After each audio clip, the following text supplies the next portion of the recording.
Alors bonjour à tous. Aujourd'hui nous continuons notre lecture du catéchisme de l'Église catholique au travers du Compendium et nous en sommes rendus à la question numéro 360 qui est: les béatitudes sont-elles importantes pour nous?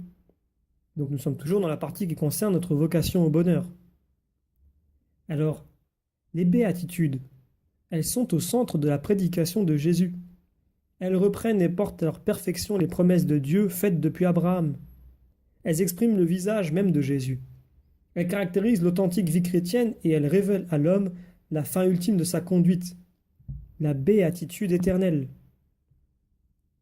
Alors pour étayer ces propos, prenons les paragraphes 1716 à 1717 du catéchisme de l'Église qui nous disent ceci.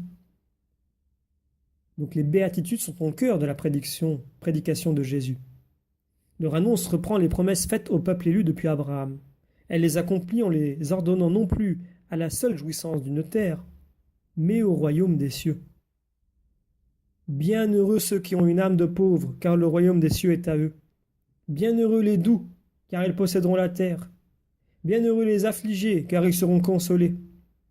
Bienheureux les affamés et assoiffés de la justice, car ils seront rassasiés. Bienheureux les miséricordieux, car ils obtiendront miséricorde. Bienheureux les cœurs purs, car ils verront Dieu. Bienheureux les artisans de paix, car ils seront appelés fils de Dieu. Bienheureux les persécutés pour la justice, car le royaume de Dieu est à eux. Bienheureux êtes-vous quand on vous insultera, qu'on vous persécutera et qu'on dira faussement contre vous toutes sortes d'infamies à cause de moi. Soyez dans la joie et l'allégresse, car votre récompense sera grande dans les cieux. Les béatitudes dépeignent le visage de Jésus-Christ et en décrivent la charité. Elles expriment la vocation des fidèles associée à la gloire de sa passion et de sa résurrection. Elles éclairent les actions et les attitudes caractéristiques de la vie chrétienne. Elles sont les promesses paradoxales qui soutiennent l'espérance dans les tribulations.